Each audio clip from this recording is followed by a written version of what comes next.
풍성한 절기임에도 불구하고 참으로 힘들고 많은 수고가 따르는 그런 절기입니다.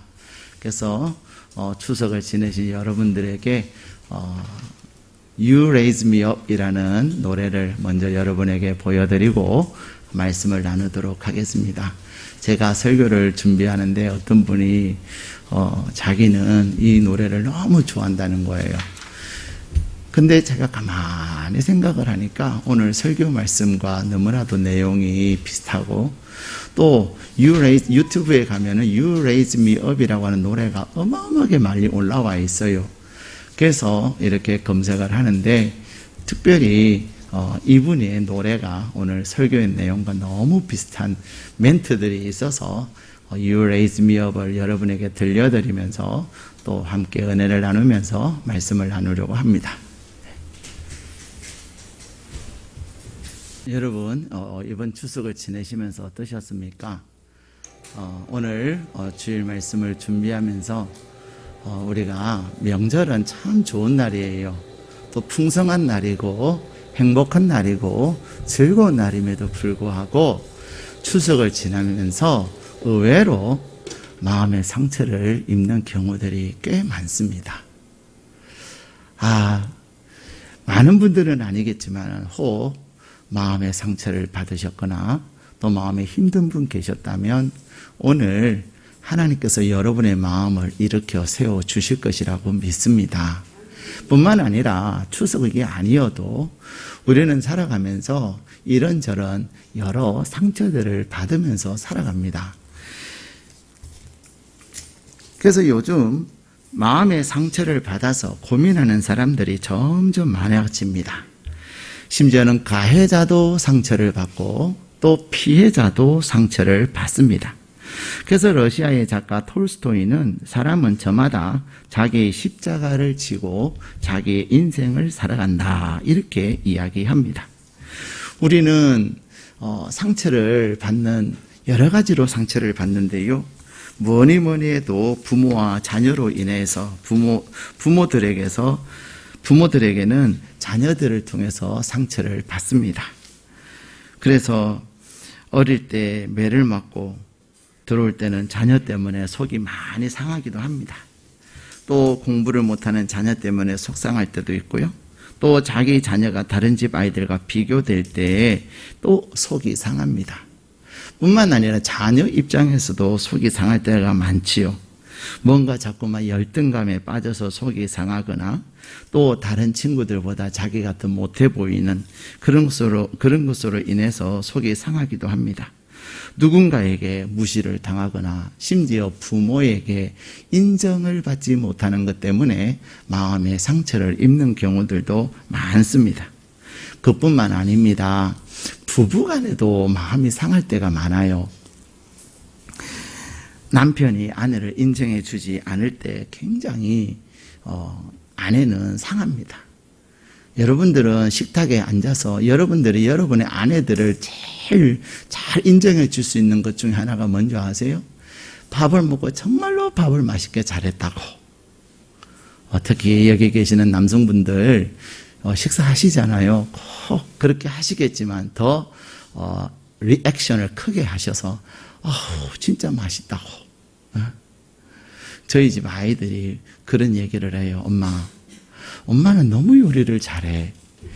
그래서 아빠가 은퇴를 하면 꼭 분식집을 하면 참 좋겠어. 그래요. 예, 너무 맛있다는 거죠. 근데 아내들은 음식을 함에 있어서 진짜 힘들어요. 저는 가끔은 아니고 연중 행사로 설거지 할 때가 있는데 연중 행사로 한두 번 이렇게 하지만 설거지를 깨끗하게 해놨는데 그 다음에는 이렇게 누군가가 그릇을 막 쓰면 속상하는 거 있잖아요. 근데 음식을 하는 주부들은 오죽하겠어요?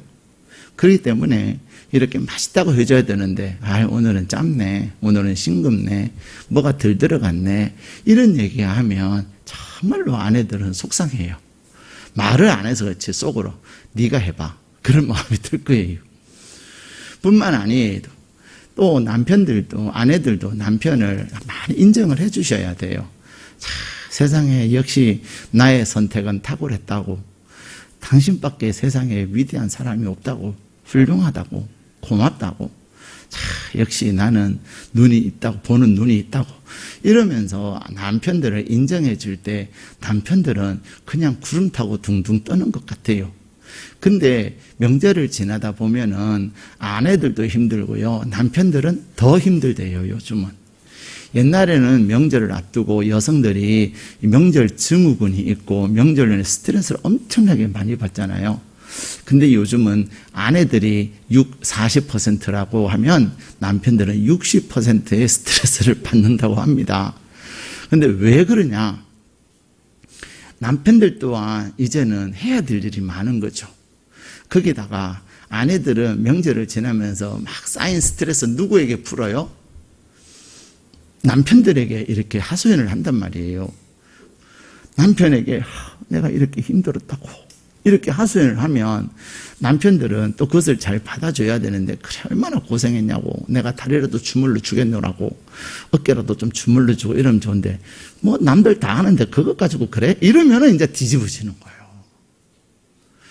그래서 일하면서 또 아내의 모든 거, 또 친가의 모든 것을 남자들이 지다 보니까 남자들의 스트레스가 훨씬 많대요. 어쨌든 명절을 지나면서 부부간에 이렇게 마음이 상할 때가 은근히 많습니다. 예.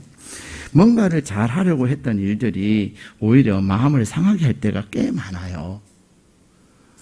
특별히 명절을 지날 땐 더더욱 그렇고요. 또 명절이 아니어도 부부간에 살면서 정말로 어렵고 힘든 일들이 참 많습니다. 예. 그래서 상처가 되기도 하지요. 또한 명절에는 시부모님과의 관계 때문에 더더욱 상함이 있을 때가 있어요. 근데 며느리만 시부모님 때문에 상처를 받는 게 아니에요. 요즘은 사위들도 장인 장모님에게 상처를 많이 받는데요. 요즘은 자녀들이 한둘밖에 없으니까 가면은 어휴 내 새끼 왔나 이러면서 자기 아들을, 자기 딸을 먼저 챙긴다는 거예요. 그러면서 자네는 이것 좀 하게, 자네는 이것도 못하나 이러면서, 손님은 사위는 그 처갓집에 100년 손님이잖아요. 근데 요즘은 사위들이 처갓집에 100년 손님이 아니고 100년 종이래요. 그래서 처가에서도 이 사위를 이렇게 뭐를 시키려고 그러고 그런 경향들이 많다고 합니다. 그러다 보니 장인 장모님과 또 시부모님 때문에 쌓이는 스트레스가 엄청나게 많아요. 요즘 뭐 다 이렇게 모시고 사는 가정들이 거의 없잖아요. 또 혹시 모시지는 않지만 가까이는 살아도 같이는 안 산단 말이에요. 이제 명절이나 무슨 특별한 날이면 만나는데 그 가끔 만나는 그때 이렇게 훅 질러지는 그것이 얼마나 마음 힘든지 몰라요. 이렇듯 그러나 이런 것뿐만이 아니라 우리가 사회생활을 하면서 또 상함을 받을 때도 참 많습니다. 그래서 명절뿐만 아니라 우리가 살아가면서 이런저런 많은 상처를 받습니다.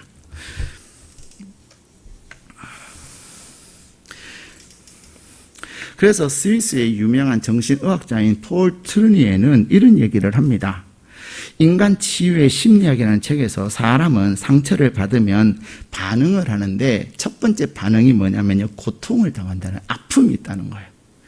누군가가 나에게 내 마음에 상함을 주고 내가 어떤 일로 인해 상처를 딱 받으면요, 엄청나게 마음이 찢어지는 거예요. 외상을 입는 것이 아니라 내상을 입어서 그 내상으로 인해서 엄청난 고통을 당한다는 것입니다.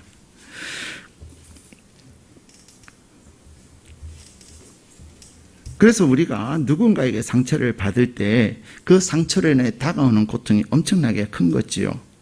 근데 그 상처를 딱 받으면 내가 고통을 느끼고 두 번째 반응이 뭐냐면요, 분노하는 거예요. 아니, 저 사람이 왜 나한테 저러지? 내가 무엇을 잘못했다고 그러지? 그러면서 이제 막 상처를 받음으로 말미암아, 마음이 상함으로 말미암아 막 분노가 일어나는 거예요.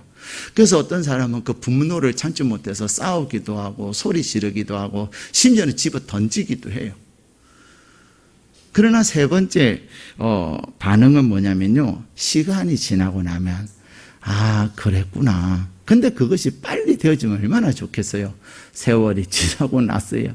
마음은 다 뭉개지고 났어요. 내가 오해를 했구나. 내가 잘못 생각했구나. 그 사람이 그런 의도가 아니었는데 그러면서 마음이 이해가 된다는 거예요. 이렇듯 우리는 내 안에 상처가 다가오면 마음이 상할 때 그런 반응을 하는데 그 상처받은 사람들의 여러 가지 그런 반응을 하면서 나타나는 증상이 네 가지가 있다고 합니다. 그 첫 번째 증상이 뭐냐면요. 신체적 증상이에요. 상처를 받잖아요. 그러면은 혈압이 확 올라요. 소위 열받는다 이런 말 하잖아요. 그리고는 스트레스를 받고 뒷목이 찌끈찌끈하면서 막 뒷골이 땡기고 막 그러면서요 얼굴이 또 창백해지기도 합니다. 그런데 어떤 사람들은요 상처를 받으면 안면 마비가 오기도 합니다. 극도의 상처를 받으면요 이렇게 소위 구안화사라고 말하지 않습니까? 획 이렇게 되는 경우들이 있어요. 여러분들이 TV 같은 것을 잘 한번 보세요. 심지어는 사회자들도 그런 분들에게 MC들도 그런 분이 계시고요. 그 다음에 또 TV에 나오는 여러 연예인들도 보면 입이 좀 삐뚤어 주신 분들이 가끔 있어요. 네. 다 입만 보세요. 입만. 수평인지 기울어졌는지. 근데 많은 부분이 이 마음의 그 상함 때문에 일어나는 겁니다. 그래서 첫 번째는 신체적 장애가 찾아오고요. 두 번째 증상은 뭐냐면 마음이 불안해져요. 불안정해져요. 마음이 불안해져가지고 안절부절 못합니다. 또한 소화도 잘 안 되고 온 걱정 때문에 불면에 이르기도 합니다. 세 번째 증상은 뭐냐면요. 우울증이 찾아와서요. 감정이 심하고 굉장히 감정이 기복이 심해요. 좋았다가 갑자기 확 성질나고요. 성질났다고도 언제 그랬느냐는 듯이 상대방은 정말 힘든데 자기 혼자 막 즐거워서 막 웃고 막 그러는 거죠. 그래서 사람들이 저 사람 도대체 왜 저러냐? 방금 화가 났는데 저렇게 기분이 좋아? 예, 감정이 이렇게 주체가 잘 안 되는 거예요. 네 번째는 뭐냐면요. 네 번째 증상은 공포증으로 인해서 자주 놀래요. 심리적 안정을 잃어요. 이렇듯 우리에게 상처가 마음이 상할 때 우리 가운데 찾아오는 반응과 함께 또 증상을 함께 나누었습니다. 그러면 이러한 마음의 상처, 우리의 마음을 상하게 하는 그것들은 어떤 일로 찾아오느냐 하는 거예요. 첫 번째는요, 말 때문에 그래요. 뭐니 해도 상처의 엄청난 부분이 말 때문에 찾아옵니다. 사실 여러분이 이번 명절에 상처를 받았다면 그 상처는 뭐 때문에 받았어요? 여러분을 누군가 인사했던 인사가 이렇게 그 다음에 또 뭐 하면 이런 식으로 외면하거나 무시하는 행동 때문이 아니라 거의 대부분은 왜 그랬어? 그거밖에 못해? 저 동서는 저런데 형님은 저런데 뭐 이런 얘기 때문에 그걸 일이라고 했냐? 좀 자르려면 잘 자르지. 어떻게 그렇게 지저분하게 하니? 막 이런 얘기 때문에 상처를 받는 거예요. 그래서 우리는 말을 굉장히 조심해야 합니다. 상처를 주지도 말고 상처도 받지도 말아야 되지만 우리가 얘기할 때는 얘기를 많이 하는 게 중요한 게 아니에요. 얘기를 할 때 정말로 심사숙고해서 얘기를 해야 돼요. 내가 이 말을 하면은 저 사람이 과연 마음이 어떨까? 그것을 생각하면서 얘기를 해야 되는 거예요. 그런데 사람들은 별로 그런 생각을 하지 않고요. 심지어는 좀 나쁜 마음을 가지고 혹 이렇게 아픈 곳에 찔러대는 사람도 있어요. 네. 그러면 안 되는데 그런 사람이 있다니까요. 그렇기 때문에 말로 상처를 굉장히 많이 줍니다. 그래서 한번 따라 하시고요. 상처 주지도 말고 상처 받지도 말자. 근데 중요한 것은 우리는 내가 상처를 주려고 하지 않는데도 상대방이 상처를 받을 때가 있습니까? 없습니까? 있어요. 제가 조금 전에 말씀드린 것처럼 폴 트루네가 말한 것처럼 상처를 받았을 때 반응 세 번째가 뭐라 그랬죠? 시간이 지나고 나면 이해되고 인정하게 된다고. 근데 그러기까지는 시간이 많이 걸려요. 그러기 전까지는 혼자서 얼마나 아프고 힘들고 고통스러운지 몰라요. 그런데 어쨌든 내가 상처를 주려고 하지 않았지만은 나도 모르는 사이에 그가 상처를 받을 수가 있어요. 이솝 우화에 보면 이런 이야기가 나옵니다. 한 어린아이, 소년들이 이렇게 시냇가 다리 위에서 돌 던지기를 하는 거예요. 무심코 탁 돌을 던졌는데 그 돌에 누가 맞아요? 개구리가 맞아요. 그냥 아이들은 재미로 돌을 던졌는데 그 돌을 맞은 개구리는 죽는다라는 그런 이솝 우화의 이야기가 나옵니다. 그렇습니다. 우리가 무심코 내뱉은 말, 그것을 아무 생각 없이 내뱉은 말, 그 말이 상대방을 정말로 마음을 죽이는 그런 일이 생길 수 있다니까요. 그래서 막 이렇게 사람들 만나보면요, 우리가 생각할 때는 아무것도 아닌데 누가 한 그 말에 딱 채해가지고 그 말을 다시 곱씹어가지고 완전히 무너진 삶을 사는 그런 사람들이 있어요. 상담을 하다 보면요, 그런 사람들이 의외로 있어요. 그래서 우리는 남에게 말을 함에 있어서 좀 더 신중하게 생각하면서 말하지만 더 중요한 게 있어요. 뭐예요? 상처를 받지를 말아야 돼요. 예. 누가 뭐라 그러든 괜찮아. 괜찮아. 하나님이 나와 함께 하시거든. 그러면서 왜 우리 어렸을 때 막 장난치면 뭐라 그러면은 반사 막 그런 거 기억나세요?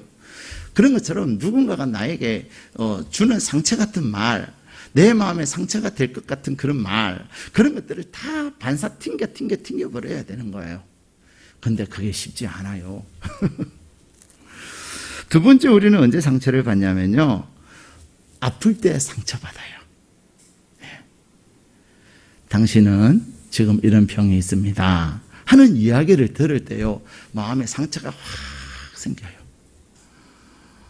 제가 한 번은 자꾸만 운전을 하는데 도로 표지판이 잘 안 보여요. 희미하게 보이고요. 저 앞에 사람들이 있는데 그 사람의 얼굴을 잘 모르겠어요. 그래서 제가 막 머뭇하는 가운데 상대방은 목사님 안녕하세요 이렇게 인사를 하는 거예요. 얼마나 미안해요. 못 알아보니까. 사람은 먼저 알아봐 주는 걸 좋아하잖아요. 근데 못 알아봐 주니까 머뭇하고 있으니까 그렇다고 아무에게나 인사하는 것도 거시기 하잖아요. 그래서 안과를 갔어요. 선생님, 제 눈이 많이 시력이 안 좋아진 것 같아요. 좀 도수를 올려주세요. 하고서는 다 이렇게 제 눈을 검사를 하시더니 안과 선생님이 그러는 거예요. 노안이 왔습니다. 그러는 거예요. 제가 40대 같지만은 그래도 제가 나이를 좀 먹었습니다. 저보다 연배가 많으신 분들에게는 죄송하지만, 예, 제가 5학년이거든요. 그래서 이제 선생님은 둘 중에 하나를 선택하셔야 합니다. 그러는 거예요. 멀리 보는 것이 좋으세요? 가까이 보는 것이 좋으세요? 둘 중에 하나는 맞춰줄 수 있다는 거예요. 둘 다는 안 됩니까? 그건 안 된다는 거예요. 노안이 와서. 그래서 저는 책을 많이 보니까 가까이 잘 보이게 해주세요. 그러니까 멀리는요, 잘 안 보여요. 예, 그래서 혹 멀리서 여러분을 제가 못 알아보더라도 여러분이 이해하시고, 아, 목사님 노안이지? 이렇게 하시고 여러분이 인사해 주세요. 근데 노안입니다 라는 얘기를 들었는데 아주 마음이 그시겠어요. 우울해졌어요. 우울하더라니까요. 야, 내가 벌써 늙었나? 제 마음은 20대인데 야, 내가 이제 노안이 되면 꺾였다는 거고 이제는 별로 희망이 없어 보이는 거 아닌가? 이런 생각이 막 찾아오는 거예요. 근데 그것뿐만이 아니에요. 또 이제 하루는 총합검사를 했는데 병원에서 아무래도 당신은 선생님은 이제 당뇨의 경계선에 있습니다. 약을 드셔야 될 것 같아요. 그래서 제가 안 먹으려고 얼마나 버텼는지 몰라요. 선생님, 제가 다음에 와갖고 다시 검사해보죠. 열심히 노력을 했는데 여전히 그래요. 그러면서 그냥 견디는 것, 버티는 것보다는 약을 먹으면서 조절하는 게 훨씬 좋습니다. 그렇게 얘기하시는 거예요. 그래갖고 다 당뇨약을 처방을 받았거든요. 근데 그 약사님이 제가 잘 아는 약사님이에요. 그랬더니 목사님, 저는 완전히 풀이 죽어 있고 마음이 그 시기에 있는데 그 약사님이 그러시는 거예요. 목사님, 당뇨 처방받는 것은 절대로 나쁜 것이 아니에요. 오히려 이제 당뇨 처방을 받음으로써 더 건강 관리를 잘 할 수 있고 매일 이렇게 침으로 이렇게 수치를 재므로 그 수치를 보면서 내가 당뇨 수치가 올라갔네? 그러면 먹는 거 조절하고 운동 조금 더 열심히 하고 그렇게 함으로써 건강 유지를 훨씬 잘 할 수 있습니다. 축하합니다. 이렇게 말씀하시는 거예요. 근데 그 얘기를 들어보니까 일리가 있어요. 그래서 이제 내가 저는 아침마다 이제 이렇게 당 측정하거든요. 하루에 몇 번씩은 아침만 해요. 근데 그래서 저녁에는 뭐 맛있는 거 있어도 거의 안 먹어요. 혈당을 올리는 건 안 먹어요. 아침에 좋은 성적을 얻으려고. 그러면서 이제 관리를 하는데 어떤 목사님이 저한테 그러는 거예요. 목사님. 그래서 저는 이제 당뇨약 먹는다고 얘기하거든요. 그랬더니 어떤 목사님, 내가 당뇨약을 먹어야 될 것 같아요. 병원에 갔더니 이런 시추. 너무 염려하지 말라고. 나도 이렇게 잘 지내지 않냐고. 그러면서 오히려 당뇨약 먹으면서 몸 관리하는 게 훨씬 좋은 거라고. 그런 얘기를 해줬죠.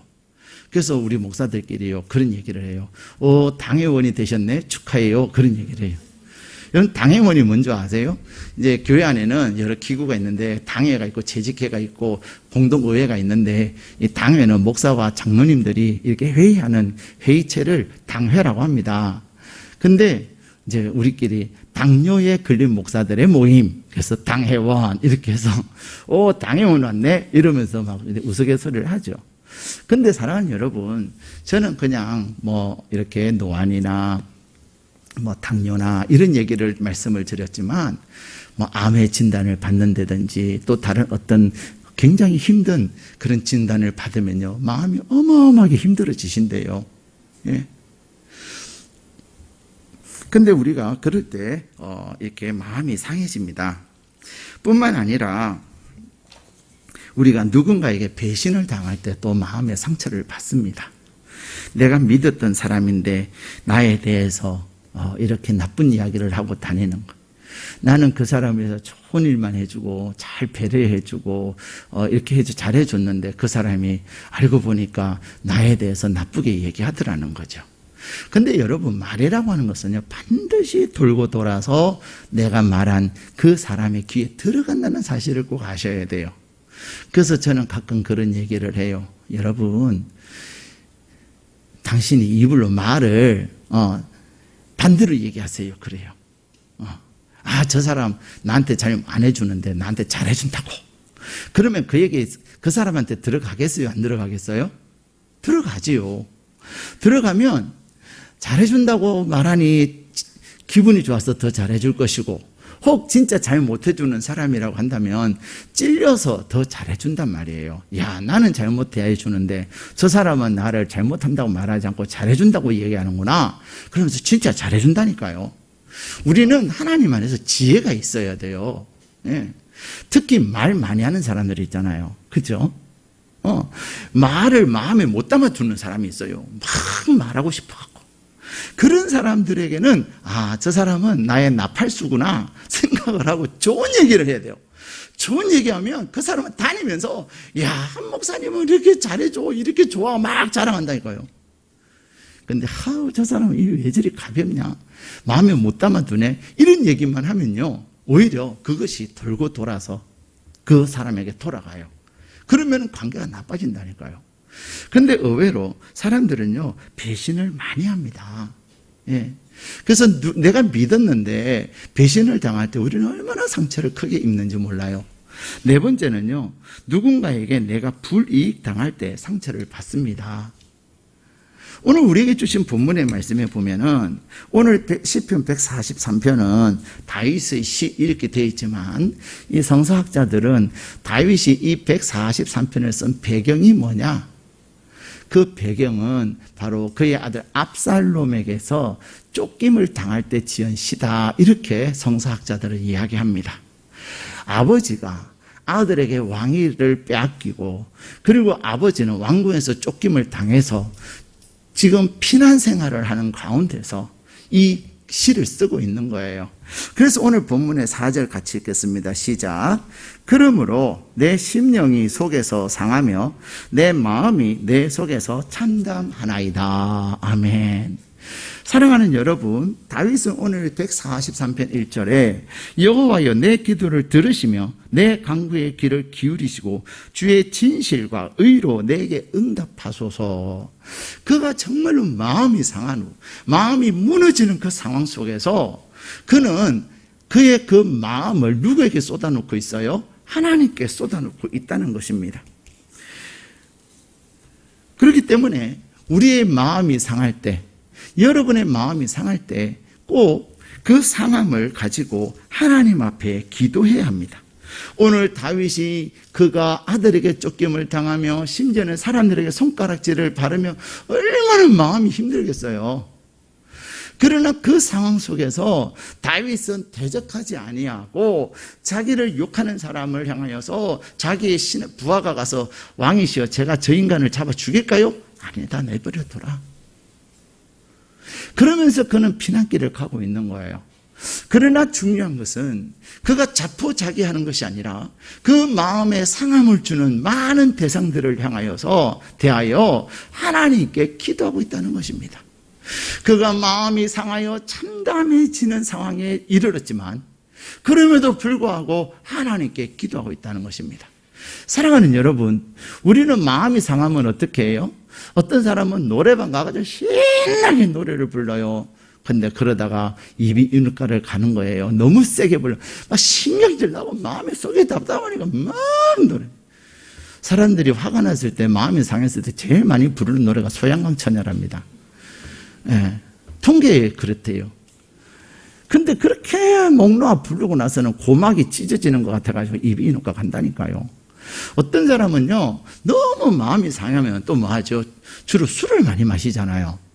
근데 술을 실컷 마시고 아침에 일어나면 뭐 뒷골이 땡기고, 속이 쓰리고, 몸이 만신창이가 되는데 중요한 것은 그렇게 한다고 내 마음의 상함이 해결되는 게 아니에요. 오히려 더 내 마음의 상함은 깊어가는 거예요.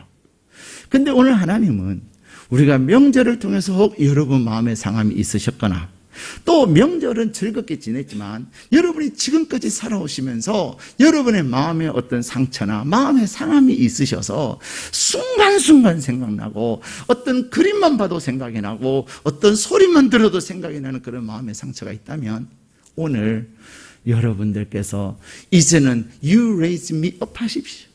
주님이 여러분을 일으키셔서 여러분들 그냥 그 폭풍의 바다 가운데 지나가더라도 주님이 여러분을 다 어깨에 얹으시고, 예? 여러분이 그 높은 산에 올라가더라도 주님이 여러분과 함께 하셔서 여러분은 더 I am strong, 그죠? 주님이 나를 일으키시니 나는 더 강해지고 주님이 나를 일으키시니 나는 현재의 나보다도 더 튼튼하고 더 나된 더 멋진 내가 되는 거예요. 그러기 위해서 내 상한 마음을 절대로 사람에게 쏟아놓지 마세요. 여러분이 억울한 일이 있고 여러분이 속상한 일이 있을 때 그때 교회에 오세요. 교회에 오셔서 다 앉아서 주님 하고 주님을 부르면 다윗처럼 하나님 하고 하나님을 부르면 하나님께서 여러분의 마음을 만져주시는 거예요. 하나님이 여러분의 억울한 것을 안다. 아들아 얼마나 네가 힘들었냐 안다. 딸아 얼마나 네가 속상했냐 안다. 저 너무 힘들고 너무 속상해서 살고 싶지 않은 건 내가 안다. 근데 주님은 나에게 와줘서 정말로 고맙다. 이제는 내가 하마. 너는 가만히 있거라. 내가 하마. 하시면서 주님이 여러분의 상함과 여러분의 억울한 그것들을 해결하신다니까요.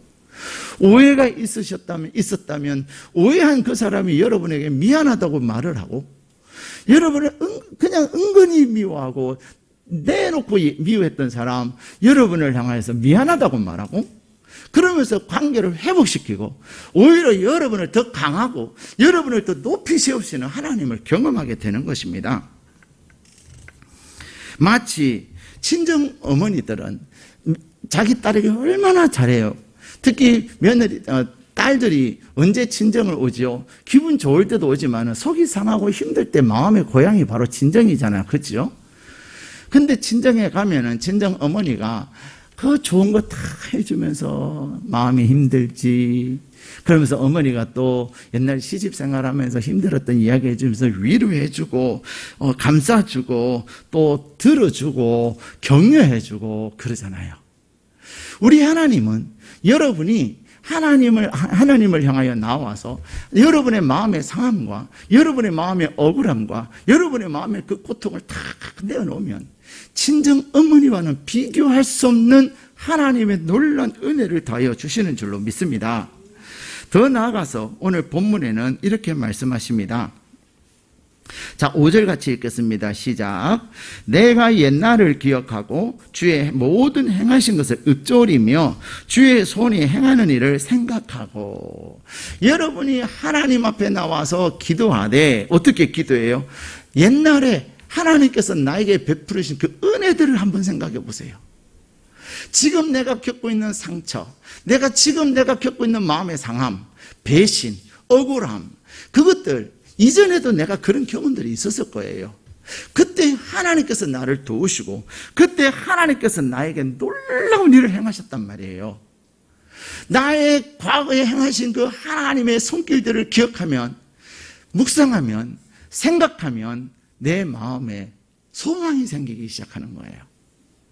6절에는 그렇게 말을 합니다. 우리 6절 같이 읽겠습니다. 시작. 주를 향하여 손을 펴고 내 영혼이 마른 땅같이 주를 사모하나이다.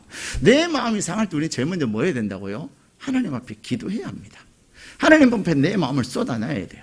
두 번째는요, 주님을 생각해야 돼요. 주님이 행하신 일을 생각해야 돼요. 마음이 상하면요, 사람들은 다 자기 감정이나 자기 입장만을 생각합니다. 그래서 자기 주장을 내세우다 보니까 뭐가 일어나지요? 분노가 일어나는 거예요. 사람들하고 다투는 사람들 가만히 보세요. 다 자기 입장을 얘기해요. 내가 이래서 그런지, 내가 이래서 그런지, 당신은 왜 그랬는데? 이렇게 안 묻는다니까요. 그래서 싸우는 거예요. 그런데 주님이 행하신 일들을 생각할 때 우리는 하나님이 이 일을 통해서 놀라운 일을 계획하신다는 것을 알게 되는 거예요. 세 번째, 우리가 내 마음이 상할 때 뭐 해야 돼요? 주를 향하여 손을 펴고 주님을 바라봐야 합니다. 손을 편다는 말은 무슨 말입니까? 내가 아무것도 가지지 않는 거예요. 다시 말하면 내가 주장하는 것이 아니에요. 나는 힘이 없습니다. 나는 억울한 일을 당했습니다. 그러나 하나님께서 나의 이 빈손을 보시고 하나님께서 해결하여 주십시오. 하나님께 전적으로 의지하고 하나님 앞에 맡기는 거예요. 그런데 놀라운 것은요, 그때 하나님이 일을 하시는 겁니다. 사랑하는 여러분, 여러분 앤 설리번이라는 사람을 아십니까? 앤 설리번이라고 하는 사람은 그가 옛날에 한 보스턴이라고 하는 미국의 한 도시에 정신병원에 있었어요. 정신병원에 수용이 되어 있었는데 아무도 그 소녀를 찾아오는 사람이 없었어요. 구석에 쪼가리고 앉아서 외롭게 지냈는데 병원에서는 회복 불능한 정신병 환자다, 이렇게 판정을 내린 거예요. 그런데요, 이 소녀에게 나이 많은 한 간호사가 과자 봉지를 들고 찾아옵니다. 그리고는 얘야, 나는 너를 사랑한단다. 너는 절대로 혼자가 아니야. 내가 너와 함께 있어. 그 말이 들릴까요? 안 들릴까요? 안 들리지요. 정신병원에 회복 불가능으로 판정을 받은 어린아이는 얼마나 그 마음이 뭉개지고 얼마나 마음에 불신이 많았겠어요. 근데 이 간호사가요, 6개월을 찾아와요. 한 달을 찾아와도 이 아이는 변함이 없고 과자만 다 먹는 거예요. 2달이 지나고 석 달이 지나고 끊임없이 얘야 사랑한다. 나는 너는 혼자가 아니야. 내가 있어. 5개월쯤 됐을 때요, 이 아이가 마음을 열기 시작한 거예요. 아, 내가 지금까지는 늘 사람들이 나를 괴롭겠고 사람들이 나를 버렸고 나를 괴롭겠는데 이 선생님은 정말로 나를 사랑하는구나. 그러면서 이 소녀는 자기의 마음을 이 간호사에게 열기 시작한 거예요. 자기가 왜 마음이 아픈 일이 생겼고 내 가정은 어땠고 그 모든 것들을 얘기하고, 이 간호사는 얘기를 들을 때마다 울어주고 안아주고, 그러면서 6개월이 지났는데 6개월 만에 이 아이는 회복 불가능 판정을 받은 아이가 완전 치유, 정상이라는 판정을 받습니다. 그리고는 이 아이는 이제 정신병원에서 나오게 돼요. 이 사람이 누구냐면 앤 설리번이라고 하는 사람입니다. 이 앤 설리번이 이제 병원에 나왔는데 하루는 광고를 봐요. 신문에서 보지도 못하고 듣지도 못하고 말하지도 못하는 어린 소녀를 돌볼 사람을 구한다는 구인 광고였어요. 듣지 못하고 보지 못하고 말하는 삼중고를 앓고 있는 어린 아이를 돌봐줄 보모를 구한다는 거예요. 앤 설리번은 이 아이를 위해서 내가 회복 불가능해 정신병원에 있었던 나를, 그 간호사 선생님이 나를 도와주셔서 내가 이렇게 정상인이 되었는데 나도 누군가를 위해서 나를 헌신해야 되겠다. 내가 받은 사랑을 나눠야 되겠다. 그 마음을 가지고 이 앤 설리번이 헬렌 켈러를 찾아가는 거예요. 여러분 헬렌 켈러를 아시죠?